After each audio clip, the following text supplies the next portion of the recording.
Assalamualaikum warahmatullahi wabarakatuh. Perkenalkan, nama saya Salmi Fatayatulma dengan NIM 2423210188 dari Prodi Pendidikan Agama Islam. Saya dari kelas 2G. Saya ingin memenuhi tugas mata kuliah Al-Quran Hadis, yaitu ulangan tengah semester yang ibu pengampunya yaitu Ibu Asmara Yumarni. Baiklah, saya ingin menjelaskan sedikit tentang soal-soal dari ulangan tengah semester. Yang pertama, bagaimana cara mengimplementasikan kedudukan dan fungsi Al-Quran dalam kehidupan kita sehari-hari. Cara mengimplementasikan kehidupan Al-Quran dalam kehidupan sehari-hari yaitu dengan membaca dan memahami pesan-pesan yang ada di dalam Al-Quran. Karena Al-Quran menjadi petunjuk hidup mulai dari ibadah, akhlak, hingga muamalah. Al-Quran akan menjadi pedoman supaya seorang muslim dapat menjalani hidup sesuai dengan kehendak Allah Subhanahu wa Ta'ala. Dan kita mengamalkan ajaran Al-Quran dalam kehidupan sehari-hari, baik itu jujur, adil, mengebarkan kedamaian, dan Al-Quran menjadi patokan dalam mengambil keputusan dalam menghadapi masalah-masalah yang ada.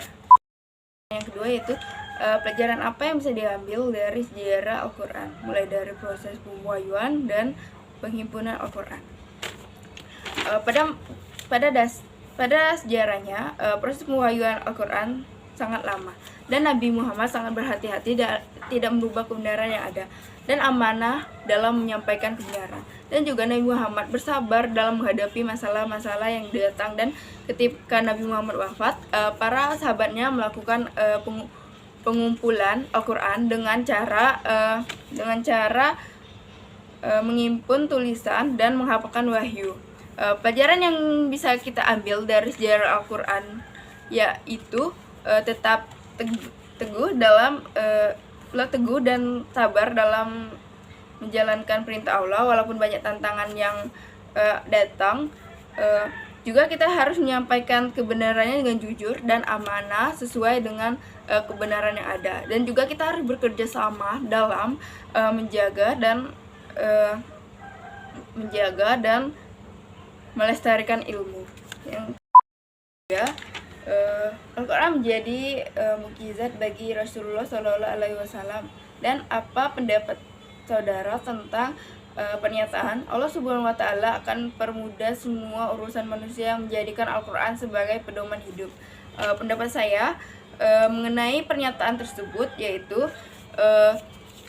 dalam Al-Quran Allah berjanji bahwa Ia akan memberikan kemudahan bagi orang-orang yang bertakwa dan beriman.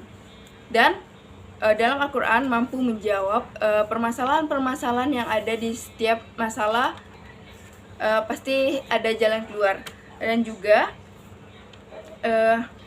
kita harus hidup sesuai dengan Al-Quran. Maka dari itu, apabila kita mengikuti petunjuknya, maka akan diberi kemudahan dan kebahagiaan baik di dunia maupun di akhirat. Keempat yaitu apa yang Anda ketahui tentang metode penafsir Al-Quran dan praktek penafsir Al-Quran.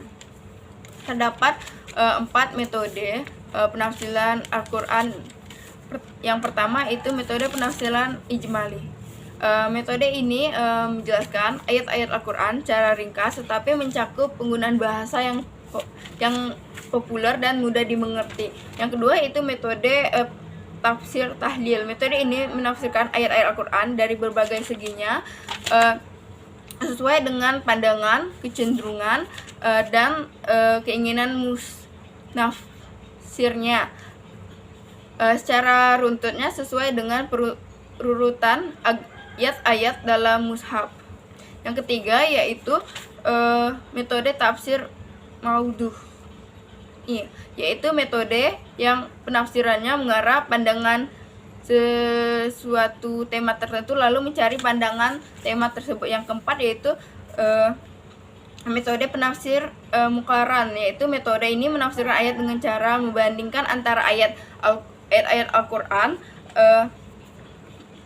yang mana memiliki persamaan dan kemiripan redaksi dalam suatu kasus atau lebih. Praktek penafsiran Al-Quran yaitu menggunakan sumber-sumber yang sahih, menggunakan bahasa Arab, serta memahami hubungan antara ayat-ayat dalam Al-Quran dan melakukan pendekatan kontemporer dalam penafsiran supaya bisa sesuai dengan permasalahan dan kebutuhan zaman yang akan mendatang.